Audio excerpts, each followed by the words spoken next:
డబ్బు, అనారోగ్యం, ఉద్యోగం, వ్యాపారం, అప్పులతో బాధపడుతున్నారా? మీకోసమే launch your future programme. Suman TV ప్రేక్షకులకు నమస్కారం. నేను మీ రేవంత్. సో మనకి హెల్త్ ఇన్సూరెన్స్ అని ఒక మాట గుర్తు రాగానే క్లెయిమ్స్ చేసే టైంలో చాలా అడ్డంకులు పెడతారు, క్లెయిమ్స్ సరిగ్గా రావు అని చెప్పి రకరకాల మాటల గురించి వింటూ ఉంటాం. సో బేసిక్గా దీనికి గల ప్రాబ్లం ఏంటి అని అంటే వాటికి సంబంధించిన రూల్స్ గురించి అవగాహన లేకపోవటం.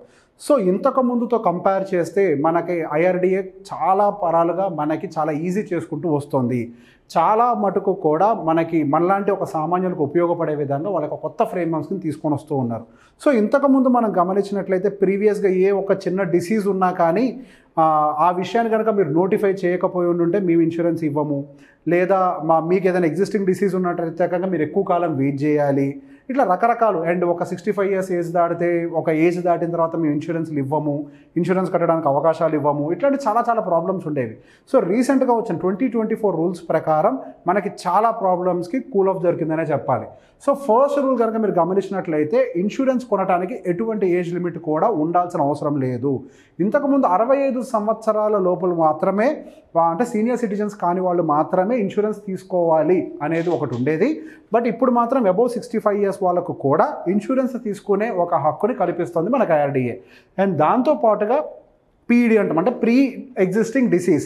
ఆల్రెడీ మనకి కనుక ఏదైనా రోగం ఆల్రెడీ ఉన్నట్లయితే ఆ రోగానికి సంబంధించి మినిమం వెయిటింగ్ పీరియడ్ ఇంతకుముందు 4 సంవత్సరాలుగా ఉండేది. అంటే మనం ఇన్సూరెన్స్ తీసుకున్న తర్వాత ఆ డిసీజ్ రిలేటెడ్ ఏ ప్రాబ్లం వచ్చినా ఇన్సూరెన్స్ క్లెయిమ్ అనేది రాదు, మిగతా అదర్ వాటికి ఇస్తారేమో. కానీ ఇప్పుడు దాన్ని ఏం చేశారంటే 4 years నుంచి 3 yearsకి రెడ్యూస్ చేశారు. మరికొన్ని ఇన్సూరెన్స్ కంపెనీలు అయితే వాళ్ళు దానికి సంబంధించి మరికొంత ఎక్స్ట్రా పేమెంట్ తీసుకొని వాళ్ళు అవసరమైతే 3 to 2 or 1 కూలింగ్ పీరియడ్కి కూడా తీసుకొస్తున్నారు. సో బేసిక్గా డిఫాల్ట్గా ఇంతకుముందు ఉండే 4 yearsని కాస్త 3 years, అంటే ఇంకొక సంవత్సరం తగ్గించారు. ఒక రకంగా పీడీ అంటే ప్రీ ఎగ్జిస్టింగ్ డిసీజ్, ఆల్రెడీ ఏదైనా సమస్య ఉన్న వాళ్ళకి ఇది ఒక మంచి న్యూస్ అనే చెప్పాలి.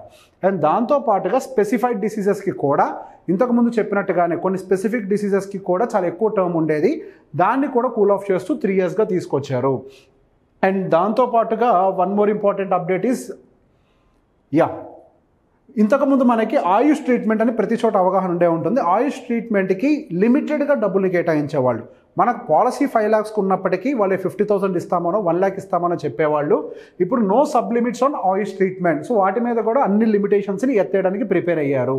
అండ్ దాంతోపాటుగా వన్ మోర్ ఇంపార్టెంట్ థింగ్ ఏంటి అని అంటే మనకి ప్రీవియస్గా ఏమైనా ప్రాబ్లమ్స్ ఉండి వాళ్ళకి కనుక మెన్షన్ చేయకపోతే issue policy to people with severe medical condition. ఇంతకుముందు ఎయిడ్స్ లాంటి వాళ్ళు ఉన్న వాళ్ళకి ఇష్యూ చేసేవాళ్ళు కాదు, ఇప్పుడు అవి కూడా ఇష్యూ చేస్తున్నారు. సో పెద్ద ప్రాబ్లమ్స్ ఉన్న వాళ్ళు, నెగ్లెక్ట్ చేయబడ్డ వాళ్ళందరూ కూడా ఇప్పుడు ఇన్సూరెన్స్ తీసుకోవచ్చు. అసలు అన్నిటికంటే మోస్ట్ ఇంపార్టెంట్ థింగ్ వీటిల్లో నేను ఇంకొకటి చెప్పాలనుకుంది ఏంటి అని అంటే మేజర్ థింగ్, మనకి ప్రీవియస్గా ఏదైనా డిసీజ్ ఉండి మనం కనుక దాన్ని వాళ్ళకి మెన్షన్ చేయకపోతే బై డిఫాల్ట్గా ఇన్సూరెన్స్ని రిజెక్ట్ చేసి ఉండేవాళ్ళు క్లెయిమ్కి వెళ్ళే టైంలో. కానీ దానికి ఇంతకుముందు కూడా 8 years అనేది ఒక లిమిట్ ఉండేది, అంటే మోరటోరియం పీరియడ్ అని అనేవాళ్ళు. 8 years తర్వాత వాళ్ళకి ఆ క్లాస్ అప్లికబుల్ కాదు. 8 years తర్వాత వాళ్ళు ఆ డిసీజ్కి సంబంధించిన ట్రీట్మెంట్ చేయించుకున్నా కానీ వాళ్ళు ఖచ్చితంగా ఇన్సూరెన్స్ వాళ్ళు డబ్బులు పే చేయాల్సిందే. ఇప్పుడు దాన్ని 8 సంవత్సరాల నుంచి 5 సంవత్సరాలకు తగ్గించారు.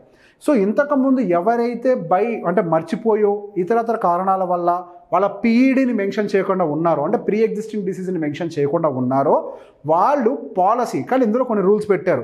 మధ్యలో ఒక్కసారి కూడా పాలసీ అనేది ల్యాప్స్ అవ్వకూడదు.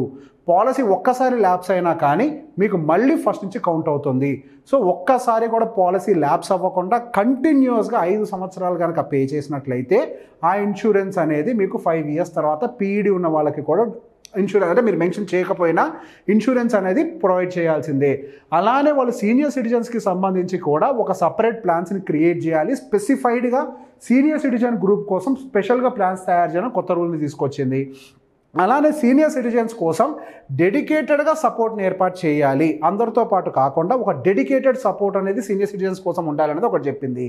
ఇందాక మనం చెప్పుకున్నాం కదండి, moratorium period reduce to 5 years. Moratorium అని అంటే ఇంతకుముందు మనం చెప్పంది ఏదైనా డిసీజ్ ఉన్నట్లయితే దాన్ని ATS మానిటోరియంతో తీసేసేవాళ్ళు. ఇప్పుడు దాన్ని 5 yearsకి తగ్గించారు. 5 సంవత్సరాల తర్వాత మీరు చెప్పకపోయినా దానికి సంబంధించిన ట్రీట్మెంట్స్ చేసుకోవచ్చు. వాళ్ళు రిజెక్ట్ చేయడానికైతే ఎటువంటి హక్కు వాళ్ళకి లేదు. సో బేసిక్గా వీటికి సంబంధించి ఇంతకుముందు చాలా సమస్యలు మన ఫ్యామిలీస్లో మన ఫ్రెండ్స్ చాలామంది వీటికి సంబంధించిన సమస్యలు ఎదుర్కొని ఉండే ఉంటారు. సో ఈ ప్రాబ్లమ్స్ మెజారిటీ ఆఫ్ ద ప్రాబ్లమ్స్ని కూడా మనకి ఇన్సూరెన్స్కి సంబంధించి IRDA తగ్గించుకుంటూనే వస్తుంది. సో ఫస్ట్ ఎప్పుడైనా పాలసీని మీరు తీసుకునేటప్పుడు ఖచ్చితంగా ఈ రూల్స్ అన్నింటినీ చెక్ చేసుకోవాలి. మనం బై డిఫాల్ట్గా ఎవరో ఏదో చెప్పాయి కానీ కళ్ళు మూసుకొని ఇన్సూరెన్స్ కట్టేస్తూ ఉంటాము. అట్లా కట్టినట్లయితే మనం ప్రతి ఒక్క దాంట్లో సమస్యలు ఇరుక్కుంటాము. ఒకవేళ ఎవరైనా క్లెయిమ్ కనుక ఇవ్వను అని అంటే వాళ్ళకి సంబంధించిన డాక్యుమెంట్ 80 పేజీలు ఎంతో ఉంటుంది. అవసరమైతే 80 పేజీల డాక్యుమెంట్లో ఖచ్చితంగా ఈ క్లాజెస్ కూడా రాసే ఉంటాయి. ఆ క్లాజ్ పట్టుకొని మనం మాట్లాడినా మనకి ఇన్సూరెన్స్ ఎటువంటి పరిస్థితుల్లోనైనా సరే అప్రూవ్ అవ్వాల్సిందే. దానికి సంబంధించిన ఒక చిన్న ఉదాహరణ రియల్ స్టోరీ మా ఫ్రెండ్కి జరిగింది చెప్తాను. వాళ్ళ పాప ఎవరో ఒకళ్ళు హాస్పిటల్ అడ్మిట్ అయ్యారు. సో దానికి సంబంధించి వాళ్ళు మీరు మాకు మెన్షన్ చేయలేదు అని చెప్పేసి మేము మీ పాపకి క్లెయిమ్ ఇవ్వము అని ఫైట్ చేశారు ఇన్సూరెన్స్ కంపెనీ వాళ్ళు. అయితే ఈ పర్సన్ మొత్తం 80 పేజీల డాక్యుమెంట్ చదివి మీరు బేబీ పుట్టిన విషయం మెన్షన్ చేయడానికి 3 నెలల వ్యవధి ఇచ్చారు. కానీ నా బేబీ 1 monthలోనే అడ్మిట్ అయింది. బై డిఫాల్ట్గా నా బేబీ పుట్టడం ఇన్సూరెన్స్ తోటి పుట్టింది. కాబట్టి మీరు ఎటువంటి పరిస్థితుల్లోనైనా సరే ఇన్సూరెన్స్ ఇవ్వాల్సిందే అని ఒక విషయాన్ని ఆ క్లాజెస్ అన్ని చదివి వాళ్ళతో వాదించి ఇన్సూరెన్స్ తెప్పించుకున్నారు. సో ఇన్సూరెన్స్ రాదు అని చెప్పగానే చేతులు ఎత్తేయకుండా ఈ రూల్స్ అన్నింటినీ చదువుకొని మీరు కనుక ఫైట్ చేస్తే ఎటువంటి పరిస్థితులైనా సరే మీకు ఇన్సూరెన్స్ అనేది వస్తుంది. సో మీ ఇటువంటి ఇన్ఫర్మేషన్ కనుక నచ్చినట్లయితే లైక్ చేయండి, ఫాలో అవ్వండి. Thank you. సుమన్ టీవీలో మీ పర్సనల్ అండ్ బిజినెస్ ప్రమోషన్స్ కోసం కింది నెంబర్కి కాంటాక్ట్ చేయండి.